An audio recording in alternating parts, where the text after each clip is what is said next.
Sorry, there's no video today.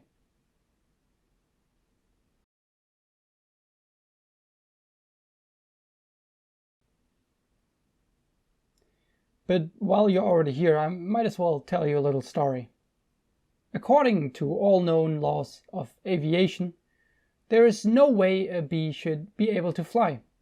Its wings are too small to get its fat little body off the ground. The bee, of course, flies anyway, because bees don't care what humans think is impossible. Barry is picking out a shirt.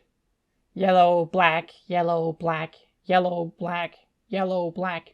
Ooh, black and yellow. Let's shake it up a little. Barry, breakfast is ready. Coming. Hang on a second. Barry uses his antenna like a phone. Hello. Through the phone. Barry. Adam. Can you believe this is happening? I can't. I'll pick you up. Barry flies down the stairs. Looking sharp. Use the stairs. Your father paid good money for those. Sorry, I'm excited. Here's the graduate. We're very proud of you, son. A perfect report card. All B's. Very proud. Rubs Barry's hair. Ma, I got a thing going here. You got lint on your fuzz. Oh, that's me.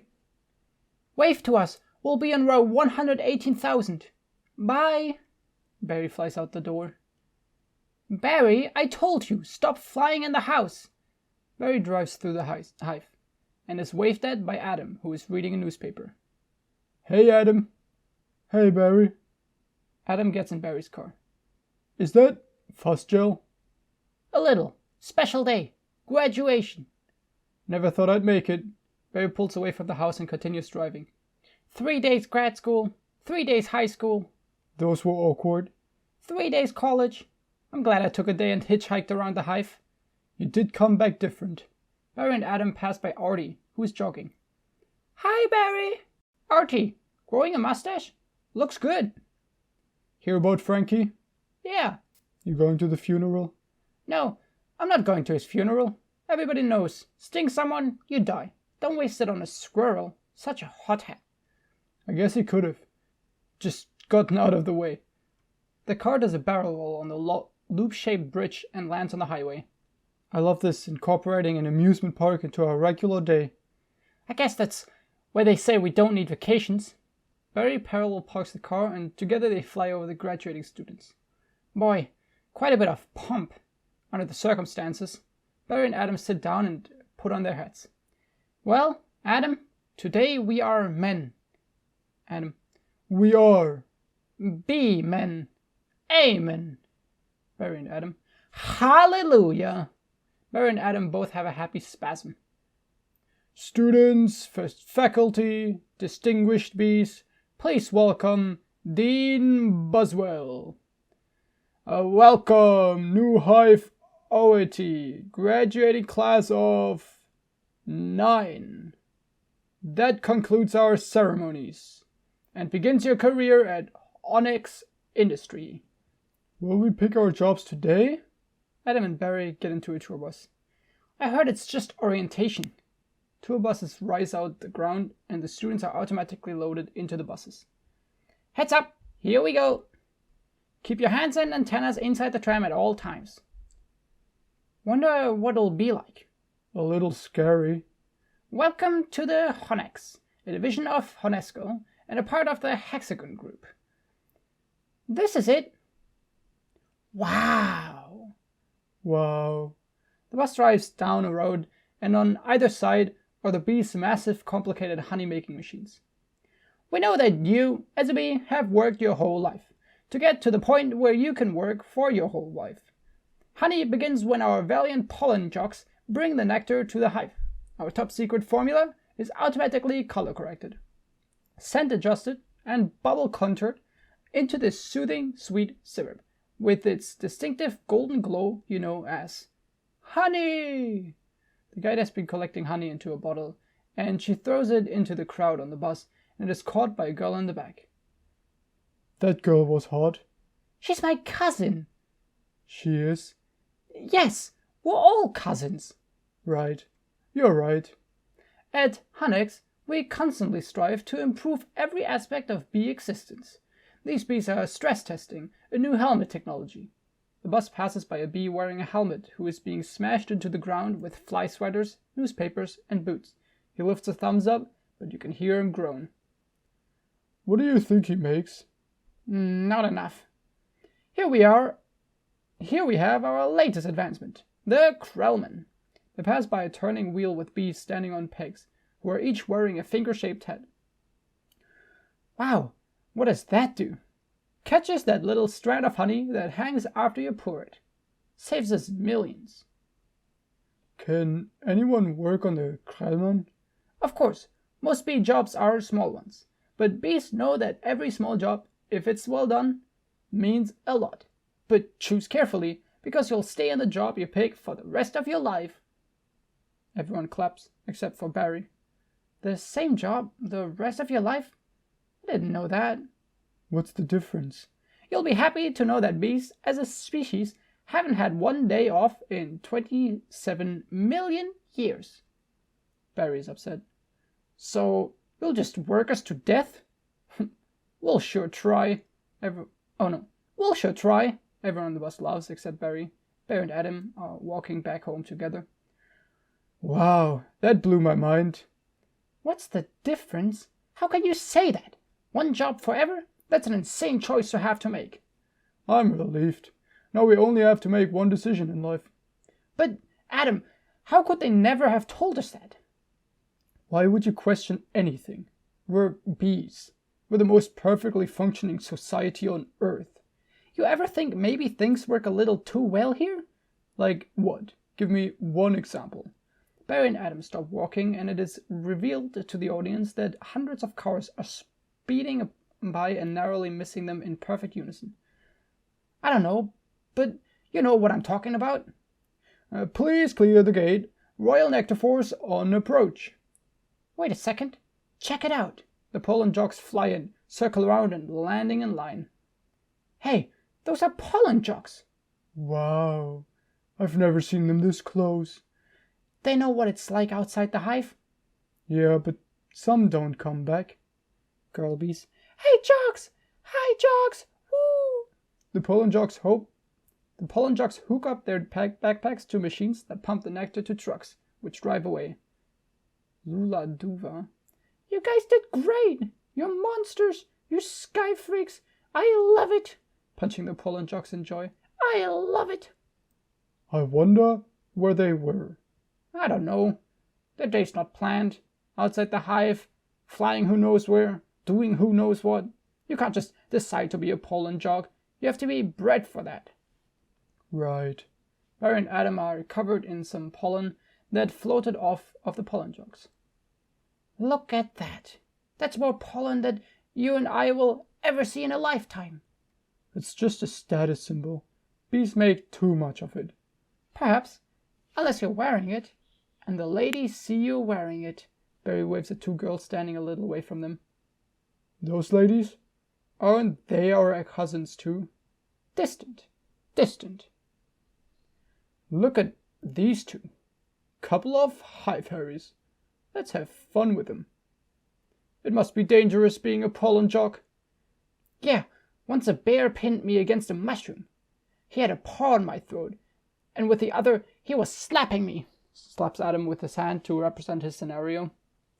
Oh my! I never thought I'd knock him out. Wait, this was Barry. I never thought I'd knock him out. Looking at Adam. What were you doing during this? Obviously, I was trying to alert the authorities. I can autograph that. The pollen jogs walk up to Barry and Adam. They pretend that Barry and Adam really are pollen jogs. A little gusty out there today, wasn't it, comrades? Yeah, gusty. We're hitting a sunflower patch 6 miles from here tomorrow. 6 miles, huh? Barry. A paddle jump for us, but maybe you're not up for it. Maybe I am. You are not. We're going 0900 at J-Gate. What do you think, Buzzy Boy? Are you being enough? Are you be enough? I might. Who the fuck am I? I'm fed up. I'm just gonna talk in my normal voice from now on. No, this is not part of the script. I'm just pissed. Okay, back to Barry. I might be. It all depends on what 0900 means. The scene cuts to Barry looking out on the Hive City from his balcony at night. Hey, Hunnex. Dad, you surprised me. You decide what you're interested in? Well, there's a lot of choices. But you only get one. Do you ever get bored doing the same job every day? Son, let me tell you about stirring. You grab that stick and you just move it around and you stir it around. You get yourself into a rhythm. It's a beautiful thing. You know, Dad, the more I think about it, maybe the honey field just isn't right for me. You were thinking of what? Making balloon animals? That's a bad job for a guy with a stinger. Janet, your son's not sure he wants to go into hunting. Barry, you're so funny sometimes. I'm not trying to be funny. You're not funny. You're going into honey, our son, the stirrer. You're gonna be a stirrer? No one's listening to me. Wait till you see the sticks I have. I could say anything right now. I'm gonna get an ant tattoo. Barry's parents don't listen to him and continue to ramble on. Let's open some honey and celebrate. Maybe I'll pierce my thorax, shave my antenna, check up with a grasshopper, get a gold tooth and call everyone dog. I'm so proud. The scene cuts to Barry and Adam waiting in line to get a job. We're starting work today. Today's the day. Come on, all the good jobs will be gone. Yeah, right. Pollen counting, stunt bee, pouring, stirrer, front desk, hair removal. Is it still available? Hang on, 2 left. One of them is yours. Congratulations, step to the side. What you get? Picking crud out. Stellar. Wow. Couple of newbies? Yes, sir, our first day. We are ready. Make your choice. Adam and Barry look up at the job board. There are hundreds of constantly changing panels that contain available or unavailable jobs. It looks very confusing. You want to go first? No, you go. Oh my, what's available? Restroom attendants open? Not for the reason you think. Any chance of getting the Krellman? Sure, you're on. Puts the Krellman finger head on Adam's head. Suddenly, the sign for Krellman closes out. I'm sorry, the Krellman just closed out. Takes Adam's hat off. Wax monkeys always open. The Krellman opened up again. What happened? Bee died. Makes an opening. See? He's dead. Another dead one. Deady. Deadified. 2 more dead. Dead from the neck up. Dead from the neck down. That's life. Oh, this is so hard. Barry remembers what the pollen jog offered him, and he flies off. Heating, cooling, sunbee, pourer, stirrer, humming inspector, number 7, lint coordinator, stripe supervisor, mite wrangler. Barry, what do you think I should... Barry? Adam turns around and sees Barry flying away. Barry! All right, we've got the sunflower patch in quadrant 9. Through the phone. What happened to you? Where are you? I'm going out. Out? Out where? Out there. Oh no. I have to, before I go to work for the rest of my life. You're gonna die! You're crazy! Barry hangs up. Hello? Another call coming in. If anyone's feeling brave, there's a Korean deli on 83rd that gets their roses today. Hey guys, look at that. Isn't that the kid we saw yesterday? Hold it, son. Flight deck's restricted. It's okay, Lou. We're gonna take him up. Puts hand on Barry's shoulder. To Barry. Really? Feeling lucky, are you? B with a clipboard. To Barry. Sign here. Here. Just initial that. Thank you. Okay. You got a rain advisory today. And as you all know, bees cannot fly in rain. So be careful. As always, watch your brooms, hockey sticks, dogs, birds, bears and cats. Also, I got a couple of report of root beer being poured on us. Murphy's in a home because of it. Babbling like a cicada? That's awful. Still talking through megaphone. And a reminder for you rookies, B law number 1, absolutely no talking to humans. All right, launch positions. Oh boy, I wonder what's going to happen. The pollen jogs run into formation. Buzz, buzz, buzz, buzz, buzz, buzz, buzz, buzz, buzz, buzz, buzz, buzz. What the fuck is this script? Black and yellow. Hello. To Barry. You ready for this, hotshot? Yeah, bring it on. Wind check. Antenna, check. Nectar pack, check. Wings, check. Stinger, check. Scared out of my shorts, check. Okay, ladies, let's move it out. Put those petunias, you striped stem suckers, all of you drain those flowers. The pollen jocks fly out of the hive. Wow, I'm out. I can't believe I'm out. So blue, I feel so fast and free. Box kite. Barry flies through the kite. Wow, flowers. A pollen jog puts on some high-tech goggles that shows flowers similar to heat-sink goggles. This is Blue Leader. We have roses visual. Bring it around 30 degrees and hold. Roses. 30 degrees, Roger, bringing it around. Stand to the side, kid. It's got a bit of a kick. The pollen jug fires a high-tech gun at the flower, shooting tubes that suck up the nectar from the flower and collects it into a pouch on the gun. Barry, that is one nectar collector. Ever see pollination up close? No, sir. Barry and the pollen jug fly over the field. The pollen jug sprinkles pollen as he goes. I pick a split pollen here, sprinkle it over here, maybe a dash over there, a pinch on that one. See that? It's a little bit of magic. That's amazing. Why do we do that? That's pollen power. More pollen, more flowers. More nectar, more honey for us. That's a pyramid scheme, baby. Cool. I'm picking up a lot of bright yellow. Could be daisies. Don't we need those? Copy that, visual. Wait, one of the flowers seems to be on the move. Say again? You're reporting a moving flower? Affirmative. The pollen jogs land near the flowers, which, to the audience, are obviously just tennis balls. In the distance, that was on the line! This is the coolest. What is it? I don't know, but I'm loving this color. It smells good. Not like a flower, but I like it. Yeah, Fuzzy sticks his hand on the ball, but it gets stuck. Chemically. The pollen jug finally gets his hand free from the tennis ball. Careful, guys, it's a little grabby. The pollen jug turns around and sees Barry laying his entire body on top of one of the tennis balls. My sweet lord of bees. Candy brain, get off there! Pointing upwards. Problem. A human hand reaches down and grabs the tennis ball that Barry is stuck to. Barry. Guys! This could be bad. Affirmative. Vanessa Bloom starts bouncing the tennis ball, not knowing Barry is sticking to it. Very close. Gonna hurt. Mama's little boy. Barry is being hit back and forth by two humans playing tennis. He is still stuck to the ball. You are way out of position, rookie. Coming in at you. Oh, sorry. Alright. Keeping all this shit in. Coming in at you like a missile. Barry flies past the pollen jugs, still stuck to the ball. In slow motion. Help me. That's my slow motion impression. I don't think these are flowers. Should we tell him? I think he knows. What is this? Match point. You can start packing up, honey, because you're about to eat it. A pollen jug coughs, which confused Ken, and he hits the ball the wrong way, with Barry stuck to it, and it goes flying into the city. Barry, yowzer! Barry bounces around town and gets stuck in the engine of a car. He flies into the air conditioner and sees a bug that was frozen in there. Barry, ooh, gross. The man driving the car turns on the air conditioner, which blows Barry into the car. Girl in car, there's a bee in the car! Do something! Dad driving the car. I'm driving! Waving, like the baby girl is waving at Barry. Hi, bee! Barry smiles and waves at the baby girl. Guy in the back of the car. He's back here! He's going to sting me!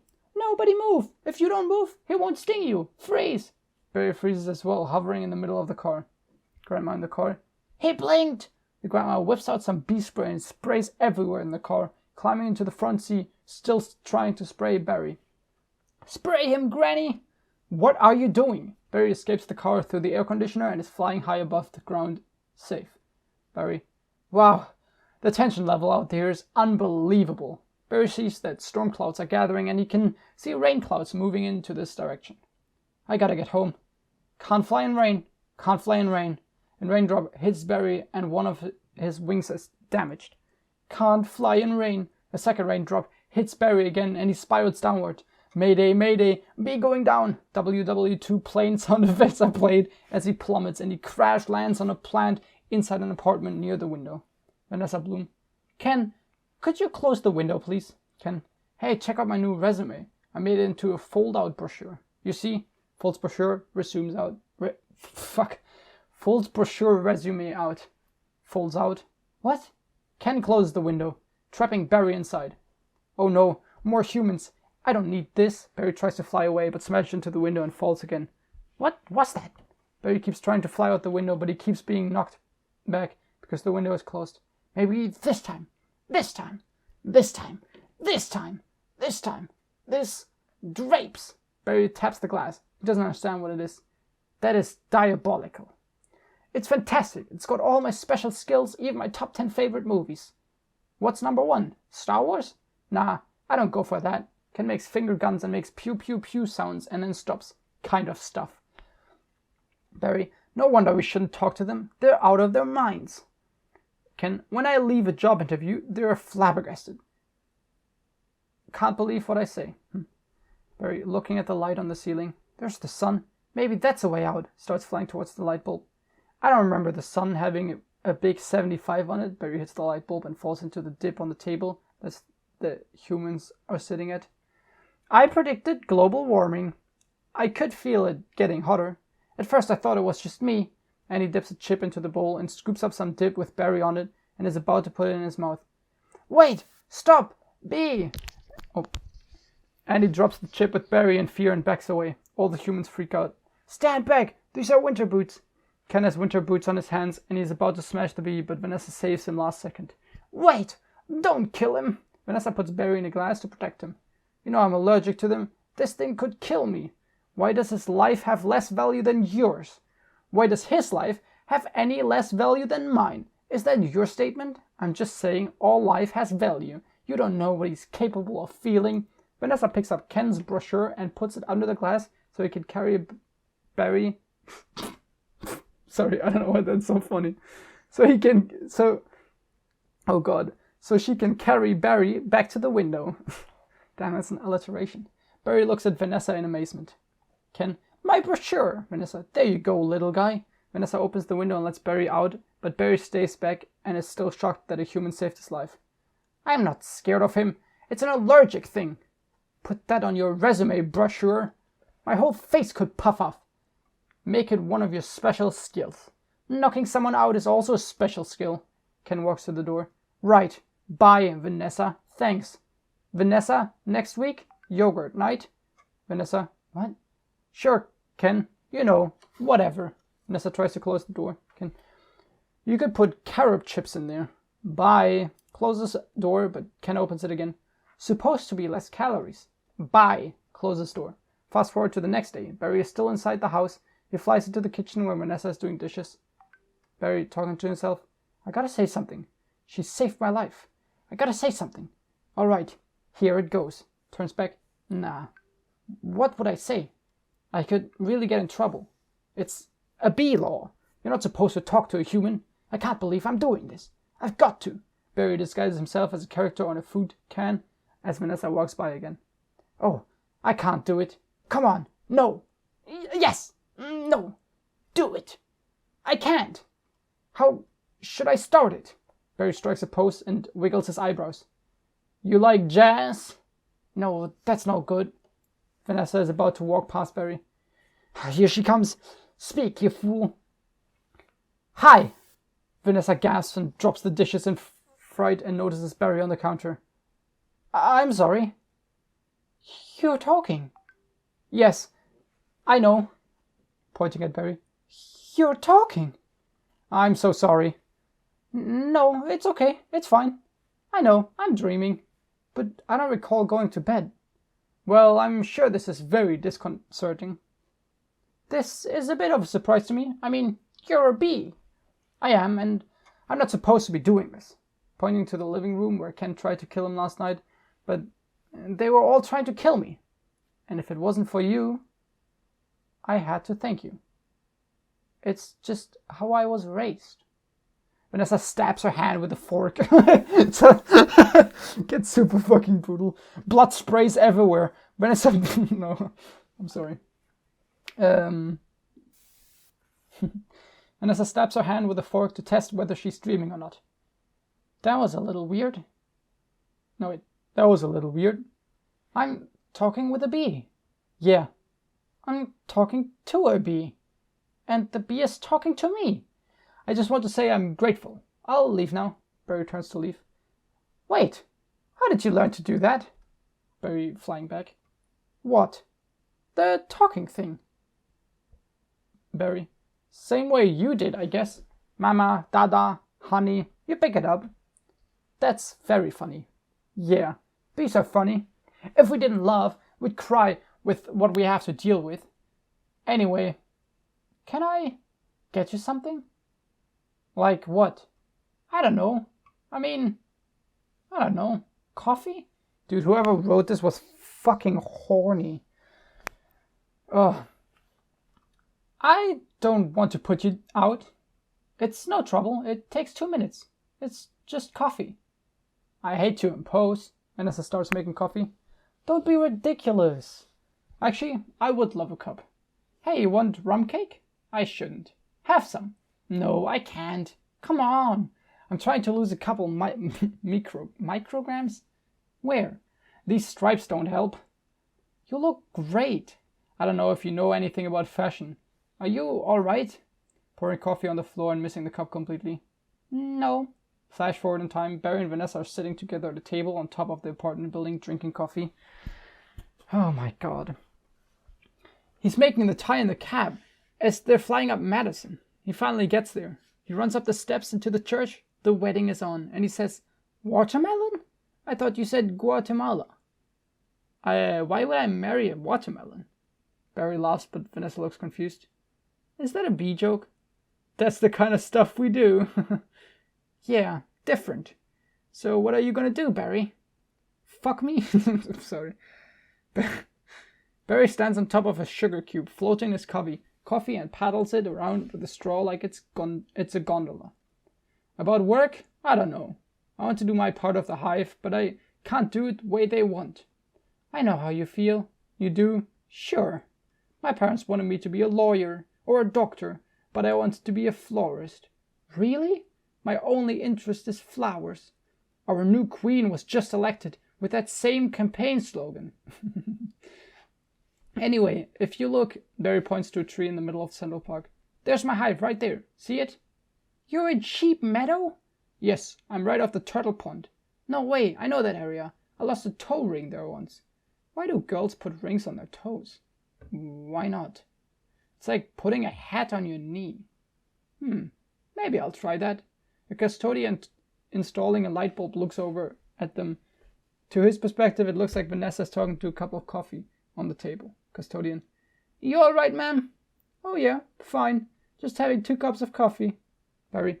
Anyway, this has been great. Thanks for the coffee. Yeah, it's no trouble. Sorry I couldn't finish it. If I did, I'd be up for the rest of my life. Barry points towards the rum cake. Can I take a piece of this with me? Sure. Here, have a crumb. Vanessa hands Barry a crumb, but it is still pretty big for Barry. Thanks. Yeah. Alright, well then I guess I'll see you around. Or not. Okay, Barry. And thank you so much again for before. Oh, that? That was nothing. Well, not nothing, but anyway. Vanessa and Barry hold hands, but Vanessa has to hold out a finger because her hand is too big and Barry holds that. It's too big. There's a spelling error in the script. Holy Christ. They spelled two with like 1 O. Like it should be too big. Well, I'm going to report that to the authorities. Anyway, the custodian looks over again and it appears Vanessa is laughing at her coffee again. The light bulb that he was screwing in sparks and he falls off the ladder. Fast forward in time and we see 2 bee scientists testing out a parachute in a Honex wind tunnel. Bee scientist 1. This can't possibly work. He's all set to go. We may as well try it. Okay, Dave, pull the chute. Dave pulls the chute and the wind slams him against the wall and he falls on his face. The camera pans over and we see Barry and Adam walk together. Sounds amazing. It was amazing. It was the scariest, happiest moment of my life. Humans. I can't believe you were with humans. Giant, scary humans. What were they like? Huge and crazy. They talk crazy. They eat crazy giant things. They drive crazy. Do they try and kill you like on TV? Some of them, but some of them don't. How'd you get back? Poodle. You did it, and I'm glad you saw whatever you wanted to see. You had your experience, now you can pick out a job and be normal. Well, I met someone. You did? Was she bee-ish? A wasp? Your parents will kill you. No, not a wasp. A spider? I'm not attracted to spiders. I know for someone else, it's the hottest thing with the 8 legs and all. I can't get by that face. So, who is she? She's human. No, that's a bee law. You wouldn't break a bee law. Her name's Vanessa. Adam puts his head in his hands. Oh boy, she's so nice and she's a florist. Oh no, you're dating a human florist. We're not dating. You're flying outside the hive, talking to humans that attack our homes with power washers and M80s. That's 1/8 a stick of dynamite. She saved my life, and she understands me. This is over. Eat this. Barry gives Adam a piece of the crumb that he got from Vanessa. Adam eats it. Adam's tone changes. This is not over. What was that? They call it a crumb. It was so stinging stripy. And that's not what they eat. That's what falls off what they eat. You know what a Cinnabon is? No. Adam opens the door behind him and he pulls Barry in. Barry, it's bread and cinnamon and frosting. Be quiet. They heat it up. Sit down. Adam forces Barry to sit down. Still rambling about Cinnabons. Really hot. Adam grabs Barry by the shoulders. Listen to me. I am the captain now. We are not them. We're us. There's us and there's them. Yes, but who can deny the heart that is yearning? There's no yearning. Stop yearning. Listen to me. You have got to start thinking B, my friend. Thinking B. Thinking B. Thinking B. Thinking B. Thinking B. Thinking B. Thinking B. Flash forward in time. Barry is laying on a raft in a pool full of honey. He's wearing sunglasses. There he is. He's in the pool. You know what your problem is, Barry? Barry pulls down his glasses and he looks annoyed, sarcastic. I gotta start thinking, B. How much longer will this go on? It's been 3 days. Why aren't you working? Put sunglasses back on. I've got a lot of big life decisions to think about. What life? You have no life. You have no job. You're barely a bee. Would it kill you to make a little honey? Barry rolls off the raft and sinks into the honey pool. Barry, come out. Your father's talking to you. Martin, would you talk to him? Barry, I'm talking to you. Barry keeps sinking into the honey until he is suddenly in Central Park having a picnic with Vanessa. Barry has a cup of honey and he clinks his glass with Vanessa's. Suddenly, a mosquito lands on Vanessa and he slaps it, killing it. They both gasp, but then burst out laughing. You coming? The camera pans over and Vanessa's climbing into a small yellow airplane. Barry, got everything. All set. Go ahead. I'll catch up. Vanessa lifts off and flies ahead. Vanessa, don't be too long. Barry catches up with Vanessa and he sticks out his arm like an airplane. Another spelling error. He rolls from side to side and Vanessa copies him with the airplane. Watch this! Barry stays back and watches as Vanessa draws a heart in the air using pink smoke from the plane, but one last loop, she suddenly crashes into a mountain and the plane explodes. The destroyed plane falls into some rocks and explodes a second time? Holy shit, Vanessa dies a horrible death? Anyway, Barry screams, Vanessa! As Barry is yelling, his mouth fills with honey and he wakes up, discovering that he was just daydreaming. Oh, dude, I got scared. He slowly sinks back into the honey pool. We're still here. I told you not to yell at him. He doesn't respond to yelling. Then why yell at me? Because you don't listen. I'm not listening to this. Sorry, I've got to go. Where are you going? I'm meeting a friend. A girl? Is this why you can't decide? Bye. Barry flies out the door and Martin shakes his head. I just hope she's bee-ish. Fast forward in time and Barry is sitting on Vanessa's shoulder and she's closing up her shop. Holy shit, there's so many time jumps. Anyway, Barry, they have a huge parade of flowers every year in Pasadena. To be in a tournament of roses, that's every florist's dream. Up on a float, surrounded by flowers, crowds cheering. A tournament? Do the roses compete in athletic events? No. Alright, I've got one. How come you don't fly everywhere? It's exhausting. Why don't you run everywhere? It's faster. Yeah, okay, I see. Alright, your turn. TiVo. You can just freeze live TV? That's insane. You don't have that? We have HIVO, but it's a disease. It's a horrible, horrible disease. Oh my. The human walks by and Barry narrowly avoids him. Dumb beats. Vanessa, you must want to sting all those jerks. We try not to sting. It's usually fatal for us. So you have to watch your temper. They walk into the store. Very carefully. You kick a wall? Take a walk. Wait, what? You kick a wall, take a walk, write an angry letter and throw it out. Work through it like an emotion. Anger, jealousy, lust. Suddenly an employer, Hector, hits Barry off of Vanessa's shoulder. Hector thinks he's saving Vanessa. Vanessa to Barry. Oh my goodness, are you okay? Barry's getting up off the floor. Yeah. To Hector. What is wrong with you? Hector confused. It's a bug. He's not bothering anybody. Get out of here, you creep. Vanessa hits Hector across the face with the magazine he had and then hits him in the head. Hector falls to the ground, starting to bleed. I'm sorry. Hector backs away, covering his head. Barry, what was that? A pick and save circular? Vanessa sets Barry back on her shoulder. Yeah, it was. How did you know? It felt like about 10 pages. 75 is pretty much our limit. You've really got that down to... What? Pick and save... Okay, I have no idea what they're talking about. I guess the magazine and how heavy it was? You've really got that down to a science. Oh, we have to. I lost a cousin to Italian Vogue. I'll bet. Barry looks to his right and notices there's honey for sale in the aisle. What in the name of mighty Hercules is this? Barry looks at all the brands of honey, shocked. How did this get here? Cute Bee, Golden Blossom, Ray Liotta Private Select. Barry puts his hand up and slowly turns around, a look of disgust on his face. Is he that actor? I never heard of him. Why is this here? For people. We eat it. You don't have enough food of your own? Hector looks back and notices that Vanessa is talking to Barry. Well, yes. How do you get it? Bees make it.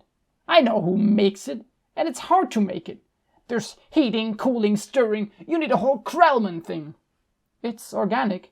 It's our organic. It's just honey, Barry. Just what? Bees don't know about this. This is... Oh, fuck, I'm hitting the mic. This is stealing. A lot of stealing. You've taken our homes, schools, hospitals, wives, our jobs. Sorry. I'm getting very emotional here. You've taken our homes, schools, hospitals. This is all we have. And it's on sale? I'm getting to the bottom of this. I'm getting to the bottom of all of this. Flash forward in time, obviously. Barry paints his face with black stripes like a soldier and sneaks into the storage section of the store. Two men, including Hector, are loading boxes into some trucks. Hey Hector, you almost done? Almost. Barry takes a step to peek around the corner, whispering, he is here, I sense it. Well, I guess I'll go home now. Hector pretends to walk away by walking in place and speaking loudly. Just leave this nice honey out with no one around. Barry, you're busted, box boy. Hector, I knew I heard something, so you can talk. I can talk, and now you'll start talking. Where are you getting the sweet stuff? Who's your supplier? Hector, I don't understand. I thought we were friends. The last thing we want to do is upset bees. Hector takes his thumbtack out of the board behind him and sword fights Barry. Barry is using his stinger like a sword. You're too late. It's ours now. You, sir, have crossed the wrong sword. You, sir, will be lunch for my iguana Ignacio. Barry hits the thumbtack out of Hector's hand and Hector surrenders. Barry, where's the honey coming from? Tell me where. Hector is pointing to leaving truck. Honey farms. It comes from honey farms.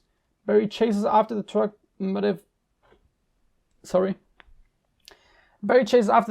is getting away. He flies onto a bicyclist's backpack and he catches up to the truck. Car driver to bicyclist. Crazy person. Barry flies off and lands on the windshield of the honey farm truck. Barry looks around and sees dead bugs splattered everywhere. What horrible thing has happened here? These faces. They never knew what hit them, and now they're on the road to nowhere. Barry hears a sudden whisper. Barry looks up and sees Moe's blood. A mosquito playing dead. Moe's blood. Just keep still. What? You're not dead? Do I look dead? They will wipe anything that moves. Where you headed? To honey farms. I'm onto something huge here. I'm going to Alaska. Moose blood. Crazy stuff. Blows your head off. I'm going to Tacoma. Barry looks at another bug. And you? No, he really is dead. Alright. Another bug hits the windshield and driver notices. They activate the windshield wipers. Uh-oh, the windshield wipers are slowly sliding over the dead bug and wiping them off. Barry, what is that? Oh no, a wiper. Triple blade. Triple blade? Jump on, it's your only chance, B. Moose blood and Barry grab onto the wiper and they hold on as it wipes the windshield. Why does everything have to be so doggone clean? How much do you people need to see? Bangs on windshield. Open your eyes. Stick your head out the window. Radio and truck. From NPR News in Washington, I'm Carl Castle. But don't kill no more bugs. Moose blood and Barry are washed off by the wiper fluid. Another spelling error. B. Moose blood guy. Barry starts screaming as he hangs onto the antenna. Suddenly it is revealed that a water bug is also hanging onto the antenna. There's a pause and then Barry and the water bug both start screaming. You hear something? Like what? Like tiny screaming? Turn off the radio. The antenna starts to lower until it gets too low and sinks into the truck. The water bug flies off and Barry is forced to let go and he is blown away. He luckily lands inside a horn on top of the truck where he finds Moose Blood, who was blown to the same place. Moose Blood, what's up, B-boy? Hey, Blood. Fast forward in time and we... Obviously a fast forward in time. And we see that Barry is deep in conversation with Moose Blood. They have been sitting in this truck for a while. Just a row of honey jars, as far as the eyes could see. Wow. I assume wherever this truck goes is where they're getting it. I mean, that honey is ours. Bees hang tight. We're all jammed in. It's a close community. Not us men. We're on our own. Every mosquito on his own. What if you get in trouble? You a mosquito, you in trouble. Nobody likes us. They just smack. See a mosquito, smack, smack. At least you're out in the world. You must meet girls. Mosquito girls try to trade up. Get with a moth, dragonfly. Mosquito girls don't want no mosquitoes. An ambulance passes by and it has blood donation sign on it. You gotta be kidding me. Moose Blood's about to leave. The building. Oh, Moose Blood's about to leave the building. So long, B. Moose Blood leaves and flies into the window of the ambulance where there are other mosquitoes hanging out. Hey guys, other mosquitoes. Moose Blood!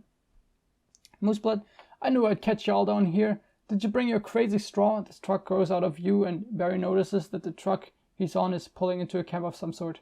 Truck driver. We throw it in jars, slap a label on it, and it's pretty much pure profit. Barry flies out. What is this place?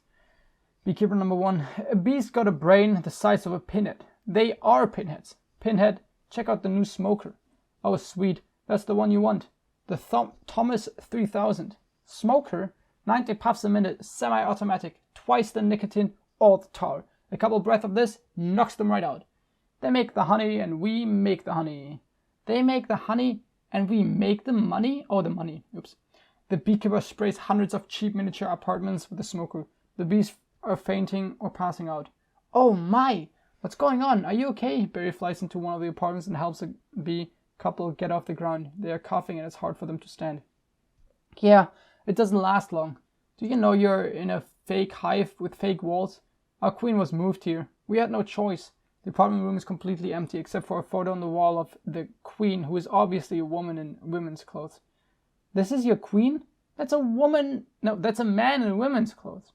That's a drag queen. Good joke. What is this? Barry flies out and he discovers that there are hundreds of these structures, each housing thousands of bees. Oh no! Alright. Sorry, I've been talking for a while. I'm gonna take a sip of my water.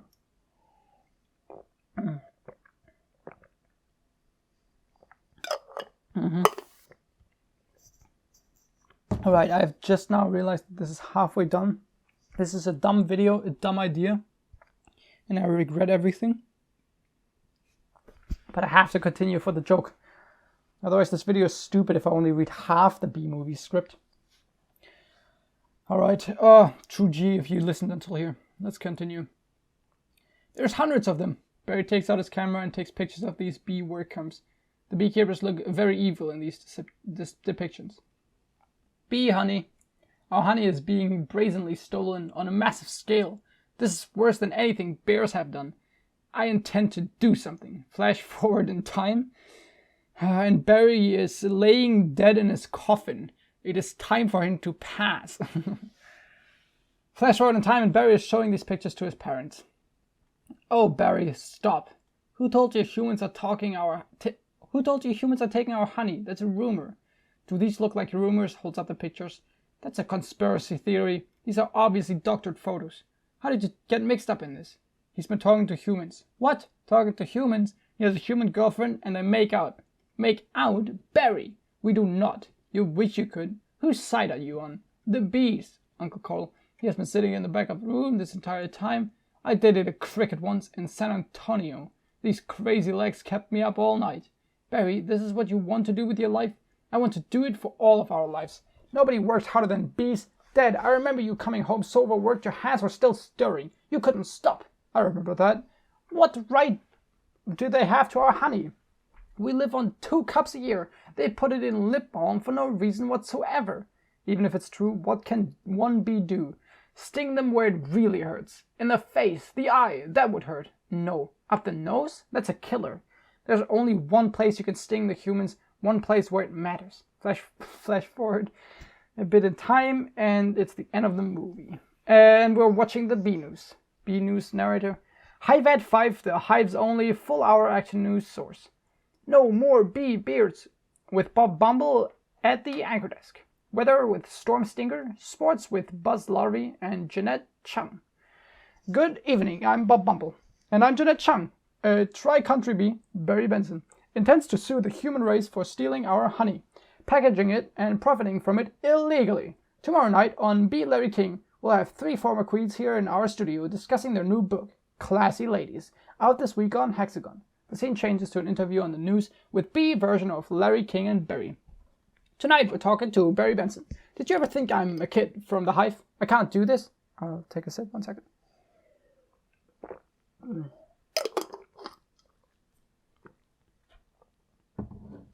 Bees have never been afraid to change the world. What about B. Columbus? B. Gandhi? B. Jesus? B. Jesus. Where I'm from, we'd never sue humans. We were thinking of stickball or candy stores. How old are you? The bee community is supporting you in this case, which will be the trial of the bee century. You know, they have a Larry King in the human world too. It's a common name.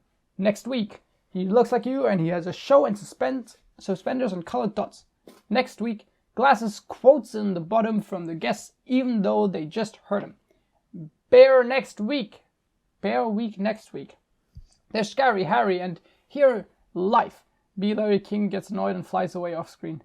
Always lean forward, pointy shoulders, squinty eyes, very Jewish. What the fuck? What do you mean very Jewish? What is this anti-Semitism shit? Flash forward in time. Jesus Christ! How many flash forwards does this movie have? Sorry, I'm getting heated. I'm gonna try to speedrun this. Flash forward in time. We see Vanessa enter and Ken enters behind her. They are arguing. In tennis, you attack at the point of weakness. It was my grandmother, Ken. She's 81. Honey, her backhand's a joke. I'm not gonna take advantage of that. To Ken. Quiet, please. Actual work going on here. Pointing at Barry. Is that the same B? Yes, it is. I'm helping him sue the human race. Hello. Hello, B. This is Ken. Recalling the winter boots incident earlier. Yeah, I remember you. Timberland. Size 10.5. Vibrant soul, I believe. To Vanessa. Why does he talk again? Listen, you better go, because we're really busy working. But it's our yogurt night. Holding door open for Ken. Bye-bye. Yelling. Why is yogurt night so difficult? Ken leaves and Vanessa walks over to Barry. His workplace is a mess. You poor thing. You two have been at this for hours. Yes, and Adam here has been a huge help. Frosting. How many sugars? Just 1. I try not to use competition. So why are you helping me? Bees have good qualities. And it takes my mind off the shop. Instead of flowers, people are giving ballon bouquets now. Those are great if you're 3. And artificial flowers. Oh, those just get me psychotic. Yeah, me too. Bent stingers, pointless pollination. Bees must hate those fake things. Nothing worse than a daffodil that's had work done. Maybe this could make me a... Oh my god, I'm too fast, I'm sorry. Maybe this could make up for it a little bit.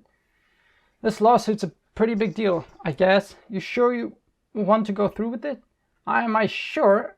when I'm done with the humans, they won't be able to say, "Honey, I'm home," without paying for royalty. Flash forward in time, and we are watching the human news. The camera shows a crowd outside a courthouse. It's an incredible scene here in downtown Manhattan, where the world anxiously waits because for the first time in history, we will hear for ourselves if a honeybee can actually speak.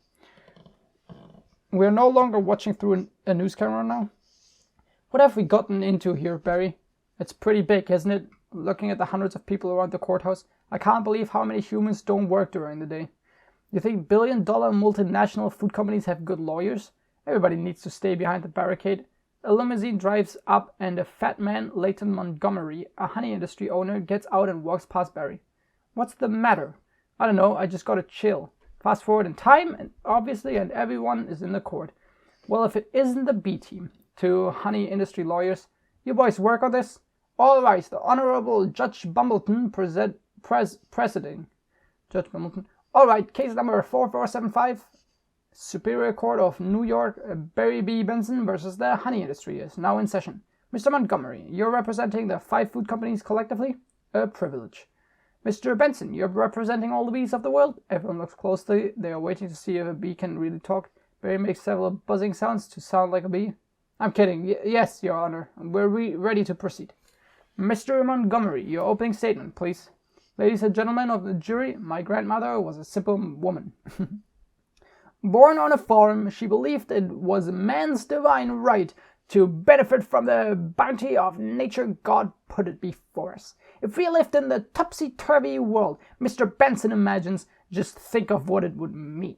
I would have to negotiate with the silkworm for the elastic in my breeches. Talking bee. Montgomery walks over and looks closely at Barry. How do we know this isn't some sort of holographic motion picture capture Hollywood wizardry? They could be using laser beams, robotics, ventriloquism, cloning. For all we know, he could be on steroids. Mr. Benson? Ladies and gentlemen, there's no trickery here. I'm just an ordinary bee. Honey's pretty important to me. It's important to all bees. We invented it. We make it. And we protect it with our lives. Unfortunately, there are some people in this room who think they can take it from us because we're the little guy. I'm hoping that after this is all over, you'll see how, by taking our honey, you not only take everything we have, but everything we are. To Gordon, I wish it dressed like that all the times. So nice. Call your first witness. So, Mr. Klaus Vander Heiden of Honey Farms, big company you have. I suppose so. I see you also own Honey Burton in Hunron. Yes, they provide beekeepers for our farms. Beekeeper, I find that to be a very disturbing term. I don't imagine you employ any bee freers, do you? No. I couldn't hear you. No. No. Because you don't free bees. You keep bees. Not only that, it seems you thought a bear would be an appropriate image for a jar of honey. They're very lovable creatures. Yogi Bear, Fozzie Bear, Build-A-Bear. You mean like this? The bear from over the hedge barges in through the back door. The bear from over the hedge? From the movie? What? No way. Is that the... Okay, I have to rewatch Over the Hedge and the Bee movie to see if that is actually a true statement. And it is roaring and standing on its hind legs. It is thrashing its claw and people are screaming. It is being held back by a guard who has the bear on a chain. Pointing to the roaring bear. Bears kill bees! How'd you like his head crashing through your living room? Biting into your couch, spitting out your throw pillows? Okay, that's enough. Take him away. The bear stops roaring and thrashing and walks out. So, Mr. Sting, thank you for being here. Your name intrigues me. Where have I heard it before, Mr. Sting? I was with a band called The Police. But you've never been a police officer, have you? No, I haven't. No, you haven't. And so here we have yet another example of bee culture casually stolen by a human for nothing more than a prance about stage name. Oh, please. Have you ever been stung, Mr. Sting? Because I'm feeling a little stung, Sting. Or should I say Mr. Gordon M. Sumner. That's not his real name, you idiots. Mr. Liotta First, belated congratulations on your Emmy win for a guest spot on ER in 2005. Thank you. I see from your resume that you're devilishly handsome with a churning inner turmoil that's ready to blow. I enjoy what I do. Is that a crime? Not yet it isn't, but it is. But is this what it's come to for you? Exploiting tiny helpless beasts so you don't have to rehearse your part and learn your lines, sir? Watch it, Benson. I could blow right now. This isn't a good fella. This is a bad fella. Wow, this fucking Barry guy is just smart. Ray Liotta loses it and tries to grab Barry. Why doesn't someone just step on this creep and we can all go home? Order in this court. You're all thinking it. Judge Bumbleton starts banging her gavel. Order, I say. Say it. Mr. Liotta, please sit down. You see a montage of magazines which feature the court case. Flash forward in time and Barry is back home with Vanessa. I think it was awfully nice of that bear to pitch in like that. I think the jury's on our side. Are we doing everything right, legally? I'm a florist. Right, well, here's to a great team. Ken walks in from work. He sees Barry and he looks upset when he sees Barry clinking his glass with Vanessa. Because I don't know if Ken and Vanessa are together, but like Barry kind of like cheating. Vanessa kind of cheating then, I guess. Otherwise, Barry just like cuckolding Ken. I don't understand the relationship. Oh my god. Anyway. Well, hello. Oh, Ken. Hello. I didn't think you were coming. No, I was just late. I tried to call, but Ken holds up his phone and flips it open. The phone has no charge. The battery. I didn't want all this to go to waste, so I called Barry. Luckily, he was free. Oh, that was lucky. Ken sits down at the table across from Barry and Vanessa leaves the room. There's a little left. I could heat it up. Not taking his eye off Barry. Yeah, heat it up. Sure, whatever. So I hear you're quite a tennis player. I'm not much for the game myself. The ball's a little grabby. That's where I usually sit. Right. Points to where Barry is sitting there. Sitting there. Vanessa calling from another room. Ken, Barry was looking at your resume and agreed with me that eating with chopsticks isn't really a special skill. Ken to Barry. You think I don't see what you're doing? I know how hard it is to find the right job. We have that in common. Do we? Bees have 100% employment, but we do jobs like taking the crud out. Menacingly. That's just what I think. Just what I was thinking about doing. I'm so exhausted, and oh my god, there's still so much left. Ken reaches for a fork on the table, but knocks it on the floor. He goes to pick it up. Vanessa, Ken, I let Barry borrow your razor for his fuzz. I hope that was alright. Ken quickly rises back up after hearing this, but hits his head on the table and yells, "Oh! I'm going to drain the old stinker." Yeah, you do that. Barry flies past Ken to get to the bathroom and Ken freaks out, splashing some of the wine he was using to cool his head in his eyes. He yells in anger. Barry looks at the magazines featuring his victories in court. Look at that. Barry flies into the bathroom. He puts his hand on his head, but this hurts him and makes him even madder. Okay, cool. Barry is washing his hands in the sink, but then Ken walks in. Ken, you know, I've just about had it. Closed bathroom door behind him. With your little mind games. Ken is menacingly rolling up a magazine. Barry backing away. What's that? Ken, Italian Vogue. Barry, Mamma mia, that's a lot of pages. Ken, it's a lot of ads. Barry, remember what Van said? Why is your life more valuable than mine? That's funny. I just can't seem to recall that. Ken smashes everything off the sink with his magazine and Barry narrowly escapes. Ken follows Barry around and tries to hit him with the magazine, but he keeps missing. Ken gets a spray bottle. I think something stinks in here. Barry, enjoying the spray. I love the smell of flowers. Ken holds a lighter in front of the spray bottle. Ken, how do you like the smell of flames? Barry, not as much. Ken fires a makeshift flamethrower but misses Barry, burning the bathroom. He torches the whole room but loses his footing and falls into the bathtub. After getting hit in the head by falling objects 3 times, he fucking tumbles to the ground and dies in an instant. Dude, first he hits his head on the table, then he gets hit by 3 objects. He picks up the shower head, revealing a water bug hiding under it. Water bug, not taking sides. Barry gets up out of a pile of bathroom supplies and he is wearing a chapstick hat. Alright, Ken, I'm wearing a chapstick hat. This is pathetic. Ken switches the shower head to lethal. It's like Imagine you go to the shower and there's 3 settings on your shower head. It's like soft, hard, and lethal. And if you put on lethal, it's just one pure water stream at like 1 million psi, and it just like... Anyway, I'm drifting off and I'm so done. Yeah, I've got issues. Ken sprays Barry with a shower head and he crash lands into the toilet. Ken menacingly looks down into the toilet at Barry. Well, well, well, a royal flush. Barry, you're bluffing. Ken, am I? Flushes the toilet. Barry grabs a chapstick from the toilet seat and uses it to surf in the flushing toilet. Barry, surf's up, dude. Barry flies out of the toilet on a chapstick and sprays Ken's face with the toilet water. Ew, poop water. Barry, that bowl is gnarly. Ken, aiming a toilet cleaner at Barry. Except for those dirty yellow rings. Barry cowers and covers his head, and Vanessa runs in and takes the toilet cleaner from Ken just before he hits Barry. Vanessa, Kenneth, what are you doing? Ken, leaning towards Barry. You know I don't even like honey. I don't eat it. Vanessa, we need to talk. Vanessa pulls Ken out of the bathroom. He's just a little bee, and he happens to be the nicest thing I've met in a long time. Long time? What are you talking about? Are there other bugs in your life? No, but there are other things bugging me in life, and you're one of them. Holy shit, what a finisher. Ken, fine. Talking bees, no yolk. Oh god, I'm getting a hiccup. Fine. Talking bees, no yogurt night. My nerves are fried from writing on this emotional roller coaster. Vanessa, goodbye, Ken. Ken huffs and walks out and slams the door, but suddenly he walks back in and stares at Barry.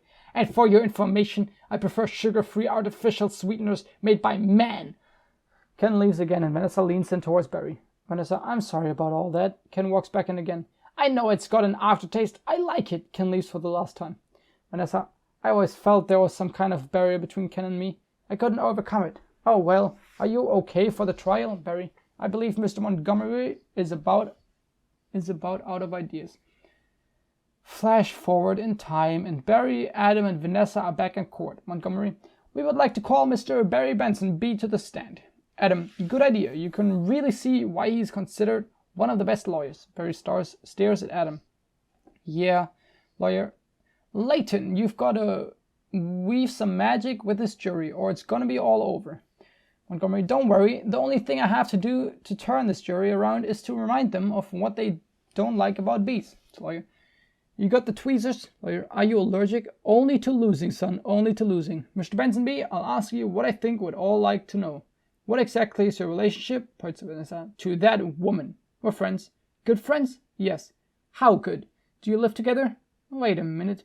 Are you her little bedbug? Adam's finger starts vibrating. He is agitated. I've seen a bee documentary or two, from what I understand. Doesn't your queen give birth to all the bee children? Yeah, but pointing at Janet and Martin. So these aren't your real parents? Oh, Barry. Yes, they are. Hold me back. Vanessa tries to hold Adam back. He wants to sting Montgomery.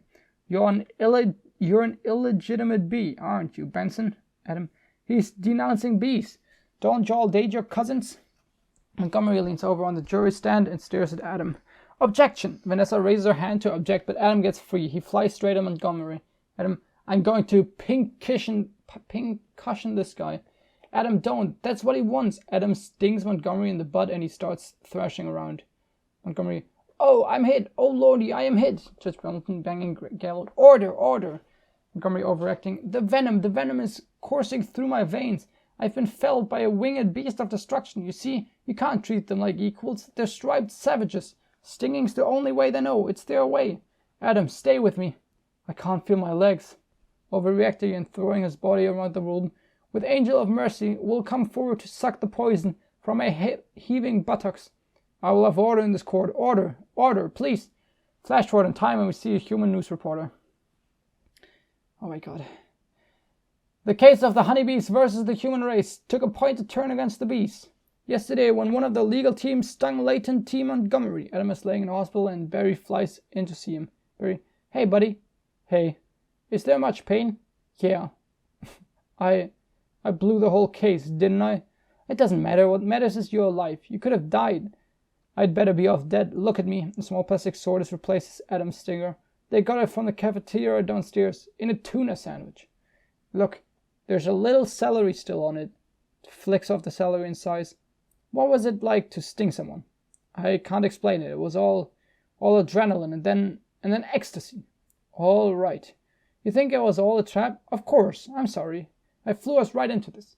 What were we thinking? Look at us. We're just a couple of bugs in this world. What will the humans do to us if they win? I don't know. I hear they put the roaches in motels. That doesn't sound so bad. Adam, they check in, but they don't check out. Oh my, coughs. Could you get a nurse to close that window? Why? The smoke. We can see that 2 humans are smoking cigarettes outside. Bees don't smoke. Right, bees don't smoke. Bees don't smoke! But some bees are smoking. That's it. That's our case. It is? It's not over? Get dressed. I've got to go somewhere.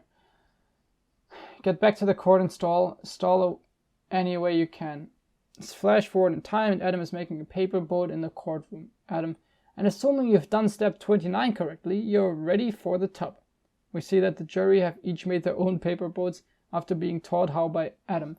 They all look confused. Judge Bumbleton, Mr. Flayman. Adam, yes, Your Honor. Where's the rest of your team? Continue stalling. Well, Your Honor, it's interesting. Bees are trained to fly haphazardly, and as a result, we don't make very good time. Actually, I had a funny story about Montgomery. Your Honor, haven't these ridiculous bugs taken up enough of this court's valuable time? How much longer will we allow these absurd shenanigans to go on? They have presented no compelling evidence to support their charges against my clients who run legitimate businesses. I move for a complete dismissal of this entire case. Mr. Flayman, I'm afraid I'm going to have to consider Mr. Montgomery's motion. But you can't. We have a terrific case.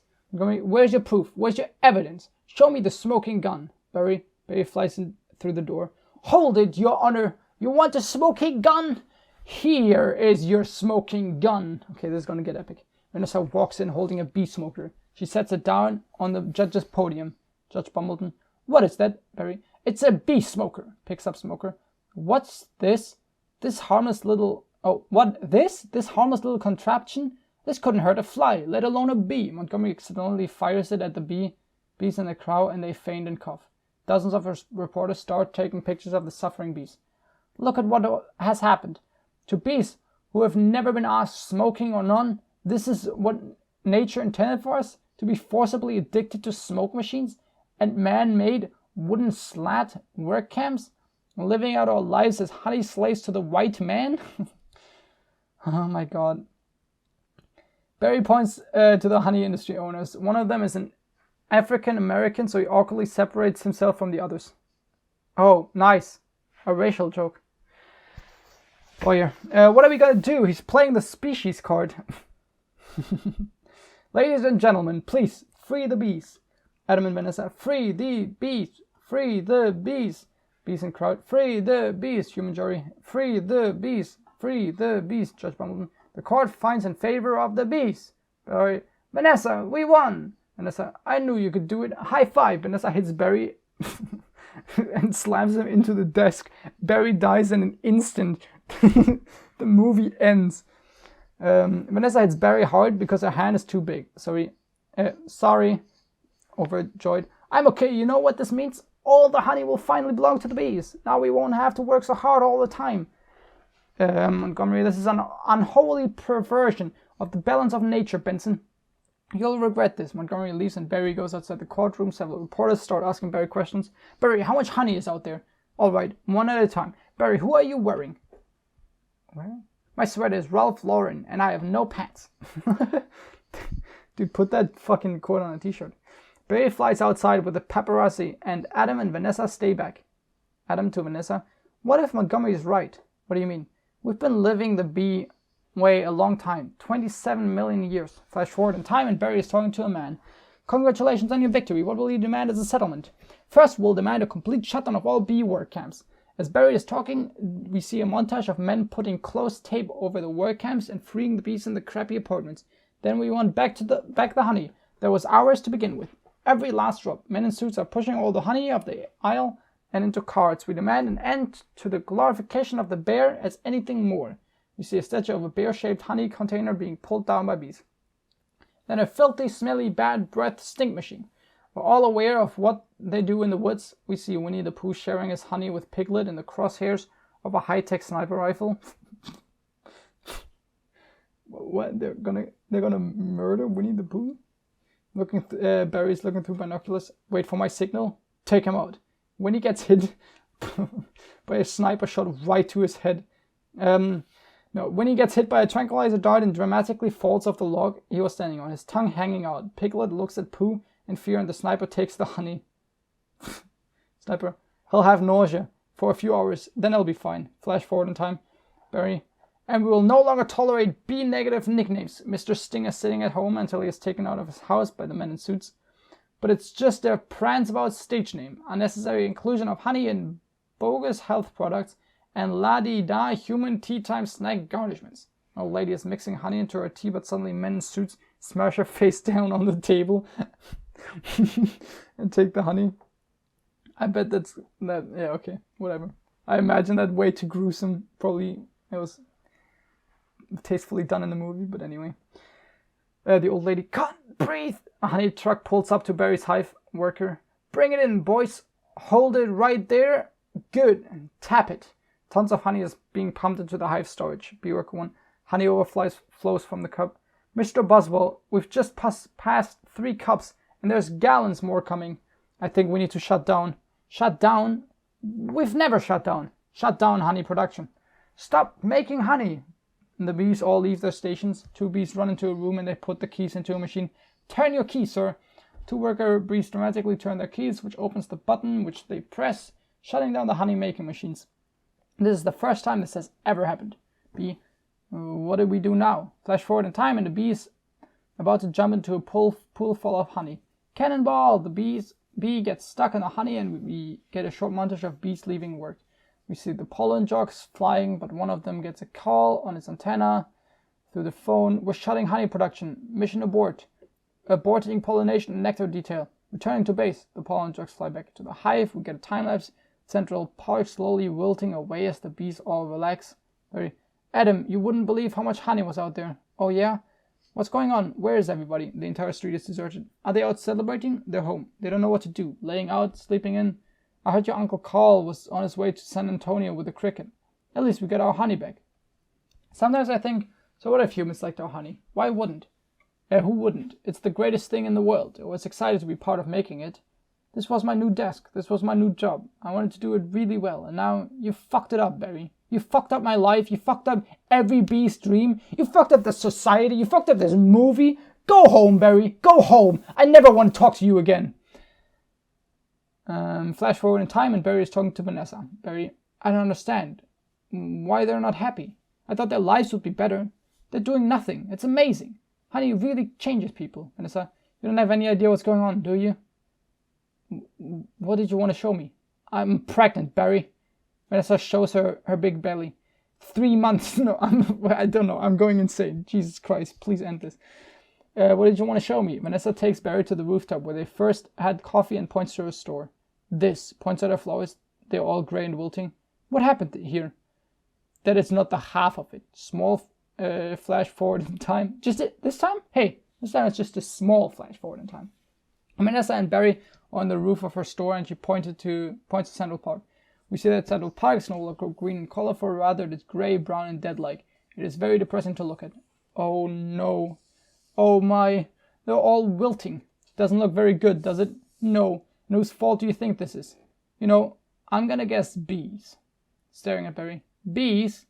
Specifically me. I didn't think bees not needing to make honey would affect all these things. It's not just flowers, fruits, vegetables. They all need bees. That's our whole SAT test right there.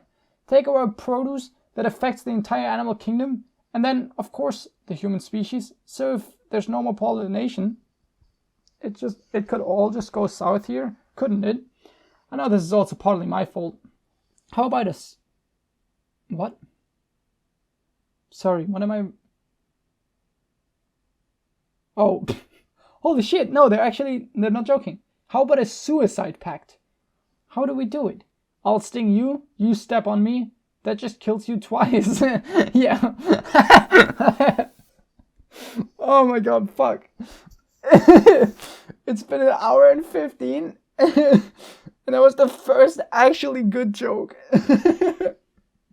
I'm gonna read that again, that's how funny that is. Okay, I'm gonna read it in voices so you can really imagine this joke. I know this is also partly my fault. How about a suicide pact? How do we do it? I'll sting you, you step on me. That just kills you twice. Right. Alright, I like that joke. Good job. One good joke. Listen, Barry. Sorry, but I gotta get going. Vanessa leaves, Barry to himself. I had to open my mouth and talk. Vanessa? Vanessa, why are you leaving? Where are you going? Vanessa's getting into a taxi. To the final tournament of Roses Parade in Pasadena. They've moved it to this weekend because all the flowers are dying. It's the last chance. I'll never have to see it. I'll ever have to see it. Barry, Vanessa, I just want to say I'm sorry. I never meant it to turn out like this. Vanessa, I know. Me neither. The taxi starts to drive away. Barry, tournament of roses. Roses can't do sports. Wait a minute. Roses? Roses? Roses! Vanessa, I have a brilliant idea. Barry flies after the taxi. Vanessa, roses? Barry? Barry is flying outside the window of the taxi. Roses are flowers. Vanessa, yes they are. Flowers. Bees. Pollen. Vanessa, I know. That's why this is the last parade. Barry, maybe not. Could you ask him to slow down? Vanessa, could you slow down? The taxi driver screeches to a stop and Barry keeps flying forward. Barry! Barry flies back to the window. Barry, okay, I made a huge mistake. This is a total disaster. All my fault. Yes, it kind of is. Barry, I've ruined the planet. I wanted to help you with the flower shop. I've made it worse. Vanessa, actually, it's completely closed down. Barry, I thought maybe you were remodeling, but I have another idea. And it's greater than my previous ideas combined. Vanessa, I don't want to hear it. Barry, all right.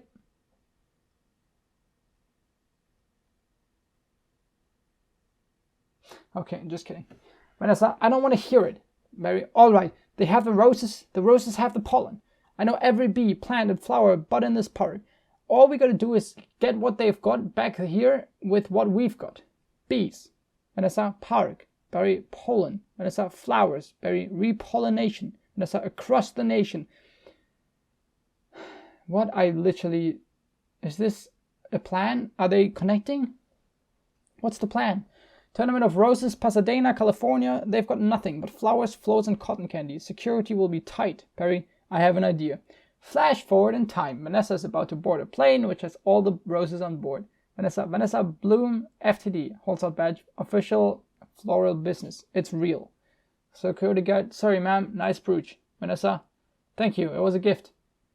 Barry is revealed to be hiding inside the brooch. Is it a brooch? A brooch? Brooch? Flashback in time? Holy shit, first flashback in time. And Barry and Vanessa are discussing their plan. Once inside, we just pick the right float. How about the princess and the pea? I could be the princess and you could be the pea. Barry, yes, I got it. Where would I sit? Guard, what are you? I believe I'm the pea. Guard, the pea? Vanessa, it goes under the mattress. Guard, not in this fairy tale, sweetheart. I'm getting the marshal. Vanessa, you do that. This whole parade is a fiasco. Let's see what this babe will do. Vanessa drives the float through traffic. Guard, hey, what are you doing, Barry? Then all we do is blend in with traffic, without arousing suspicion. Once at the airport, there's no stopping us. Flash forward in time and Barry and Vanessa are about to get on a plane. Security guard, stop, security. You and your insect pack, your float? Vanessa, yes. Security guard, has it been in your possession the entire time? Yes.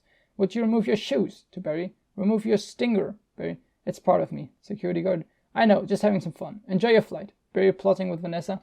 Barry, then if we're lucky, we'll have just enough pollen to do the job. Flash forward in time and Barry and Vanessa are flying on the plane. Can you believe how lucky we are? We have just enough pollen to do the job. Vanessa, I think this is gonna work. Barry, it's got to work. Captain Scott on intercom. Attention, passengers, this is Captain Scott. We have a bit of bad weather in New York. It looks like we'll experience a couple hours delay. Vanessa.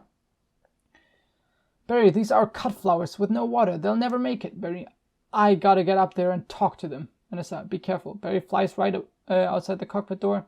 Barry, can I get help with the Sky Mall magazine? I'd like to order the talking inflatable nose and ear hair trimmer. The flight attendant opens the door and walks out and Barry flies into the cockpit unseen.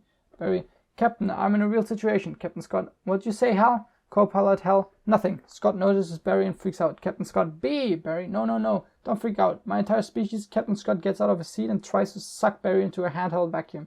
Hal to Scott, what are you doing? Barry lands on Hal's hair, but Scott sees him. He tries to suck up Barry, but instead he sucks up Hal's toupee. Captain Scott, uh-oh. Barry, wait a minute, I'm an attorney. Hal doesn't know Barry is on his head. Who's an attorney? Captain Scott, don't move. Scott hits Hal in the face with a vacuum in an attempt to hit Barry. Hal is knocked out and he falls on the life raft button, which launches an inflatable boat into Scott, who gets knocked out and falls to the floor. They are both unconscious. Barry to himself, oh, Barry. Barry, on intercom with a southern accent, good afternoon, passengers. This is your captain. Would a Miss Vanessa Bloom in 24B please report to the cockpit? Vanessa looks confused. Normal accent, and please hurry. Vanessa opens the door and sees the life raft and the unconscious pilots. Vanessa, what happened here? I tried to talk to them, but then there was a dustbuster, a toupee, a life raft exploded. Now one's bald, one's in a boat, and they're both unconscious. Is that another B joke? Barry, no! No one's flying the plane, but ditch water through radio on plane. This is JFK Control Tower, Flight 356. What's your status? Vanessa, this is Vanessa Bloom. I'm a florist from New York, but where's the pilot? Vanessa, he's unconscious, and so is the co-pilot, but not good. Does anyone aboard have flight experience? Barry, as a matter of fact, there is, but who's that? Barry Benson. But from the honey trail? Oh, great. Barry, Vanessa, this is nothing more than a big metal bee. It's got giant wings, huge engines. Vanessa, I can't fly a plane. Barry, why not? Isn't John Travolta a pilot? Yeah. Vanessa, yes. Barry, how hard could it be? Vanessa sits down and flies for a little bit, but we see lightning clouds outside the window. Vanessa, wait, Barry, we're headed into some lightning. An ominous lightning storm looms in front of the plane. We're now watching the B news. Bob Bundle. This is Bob Bumble. We have some late breaking news from JFK Airport where a suspenseful scene is developing. Barry Benson, fresh from his legal victory. Adam, that's Barry. Bob Bumble is attempting to land a plane loaded with people, flowers, and an incapacitated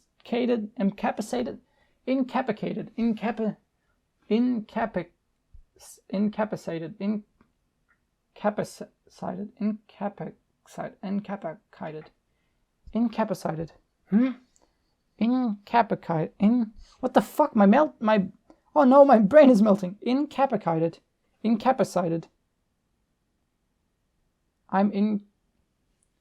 What the fuck? You know that word. Incapacitated. Incapacitated,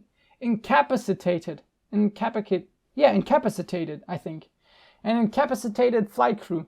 Janet Martin, Uncle Carr, and Adam Flowers. The scene switches to the human news. Reporter talking with Bob Bumble. We have a storm in the area and 2 individuals are at the controls with absolutely no flight experience. Bob Bumble. Just a minute. There's B on that plane, but I'm quite familiar with Mr. Benson and his no-account compadres. They've done enough damage. Reporter, but isn't he your only hope? But technically a B. Shouldn't be able to fly at all. Their wings are too small. Barry through radio. Haven't we heard this a million times? The first surface area of the wings and body mass make no sense. Bob Bumble, get this on the air. B, got it. B News Cree, stand by. B News Cree, we're going live through radio and TV. The way we work may be a mystery to you. Making honey takes a lot of bees doing a lot of small jobs. But let me tell you about a small job. If you do it well, it makes a big difference. More than we realize, to us, to everyone. That's why I want to get bees back to working together. That's the bee way. We're not made of jello. We get behind a fellow. Black and yellow. Bees, hello. The scene switches and Barry is teaching Vanessa how to fly. Left, right, down, hover. Hover? Forget hover. This isn't so hard, pretending to honk the horn. Beep, beep, beep, beep. A lightning bolt hits the plane and autopilot turns off. Barry, what happened? Barry, wait, I think we were on autopilot the whole time, Vanessa. That may have been helping me. And now we're not. So it turns out I cannot fly a plane?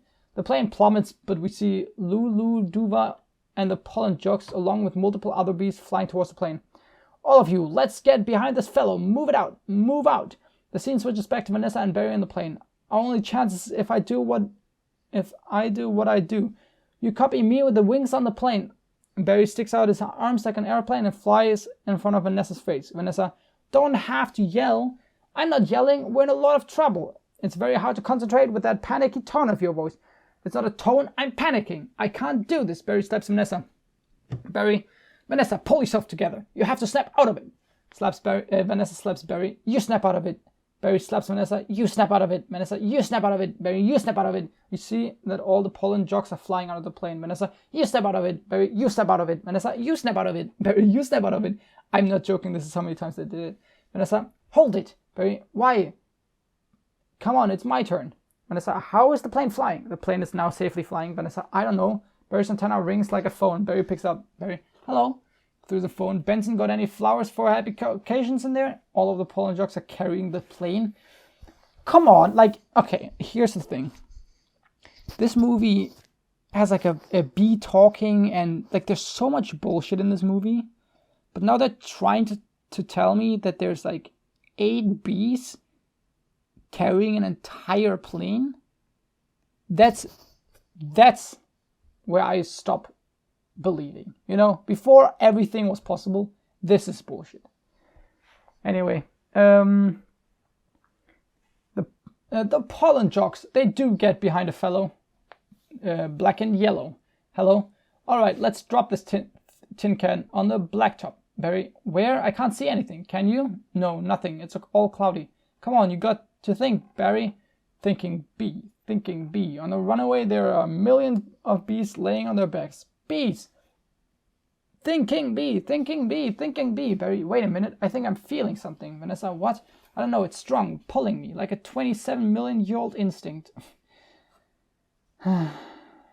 Bring the nose down. Thinking bee. Control tower operation. What in the world is on the tarmac? But get some lights on that. It's revealed that all the bees are organized into a giant pulsating flower formation.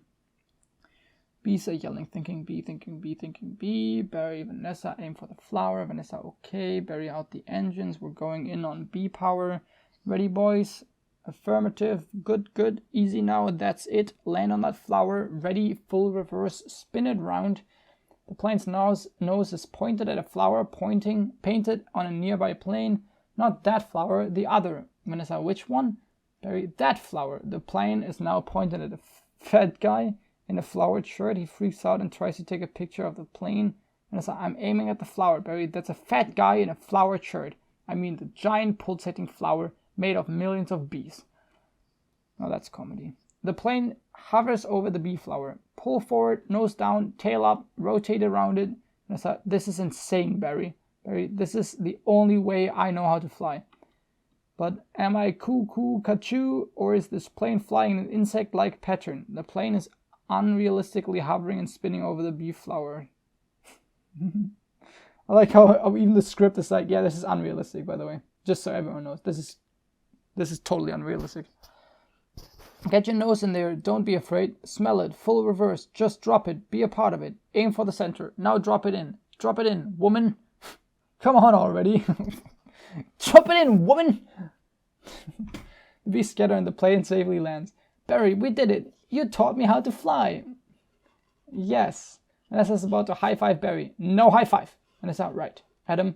Barry, it worked. Did you see the giant flower? Barry, what giant flower? Where? Of course I saw the giant flower, you fucking idiot. You imbecile. You think I didn't see it? That was genius. Thank you. But we're not done yet. Listen, everyone. This runaway is covered with the last pollen from the last flowers available anywhere on Earth. That means this is our last chance. We're the only ones who make honey, pollinate flowers, and dress like this. If we're gonna survive as a species, this is our moment. What do you say? Are we going to be bees or just Museum of Natural History keychains? We're bees! Bee who likes keychains. Keychain! See, okay, that, like, I know this is easy comedy, but that's one, okay, that's the second point to the Bee movie. It made me chuckle. I kind of like imagining that. Barry, then follow me, accept keychain. Okay. Hold on, Barry. Here, you've earned this. Barry, yeah, I'm a pollen jock, and it's a perfect fit. All I gotta do are the sleeves. The pollen jocks throw Barry a nectar collecting gun. Barry catches it. Oh yeah. Janet, that's our Barry.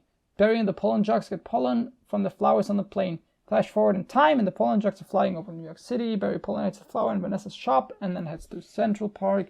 Boy and Park, Mom, the bees are back. Adam putting on his Krellman hat. If anybody needs to make a call, now is the time. I've got a feeling we'll be working late tonight. The bee honey factories are back up and running. Meanwhile, at Vanessa's shop, Vanessa to customer. Here's your change. Have a great afternoon. Can I help? Who's next? Would you like some honey with that? It is bee approved. Don't forget these. There's a room in the shop where Barry does legal work for other animals. He's currently talking with a cow. Cow, milk, cream, cheese, it's all me, and I don't see a nickel. Oh, he's like an attorney for animals now? Sometimes I just feel like a piece of meat. Barry, I had no idea. Vanessa, Barry, I'm sorry. Have you got a moment? Barry, would you excuse me? My mosquito associate will help you. Most blood. Sorry I'm late. Cow. He's a lawyer too? Most blood. Ma'am, I was already a blood-sucking parasite. All I needed was a briefcase. Vanessa, have a great afternoon. Barry, I just got this huge tulip order and I can't get them anywhere. Barry, no problem. Venny, just leave it to me. Venny? Damn. They're definitely on second base already. Vanessa, you're a lifesaver, Barry. Can I help? Who's next? Barry, all right, scramble, jocks. It's time to fly. Vanessa, thank you, Barry. Ken walks by on the sidewalk and sees the bee-approved honey in Vanessa's shop. Ken, that bee is living my life. Andy, let it go, Kenny. Ken, when will this nightmare end? Andy, let it all go. Barry, beautiful day to fly. Paul and Jock, sure is. Barry, between you and me, I was dying to get out of that office. Barry recreates the scene near the beginning of the movie where he flies through the box kite. The movie fades to black and the credits begin. Oh. Okay. That's the end of the movie? Then there's an after credit scene. No scene can be seen, but the characters can be heard talking over the credits. You have got to start thinking B, my friend. Thinking B. Me? Barry, talking over Singer. Hold it, let's just stop for a second. Hold it. I'm sorry, everyone. Can we stop here? Singer. Oh, Barry. Barry. I'm not making a major life decision during a production number. Singer. All right, take 10, everybody. Wrap it up, guys. Barry, I had virtually no rehearsal for that. What is that ending? That's an after credit scene? I don't understand anything. This was an actual nightmare. This was a terrible, stupid fucking idea. And I wish everyone a wonderful evening or day, depending on when you listen to this. If anyone, well, you probably just skipped to the end, didn't you? Yeah, you probably just fucking skipped to the end. Asshole. True OGs listen to this whole thing. Oh, I appreciate you. Sorry again that there was no video today.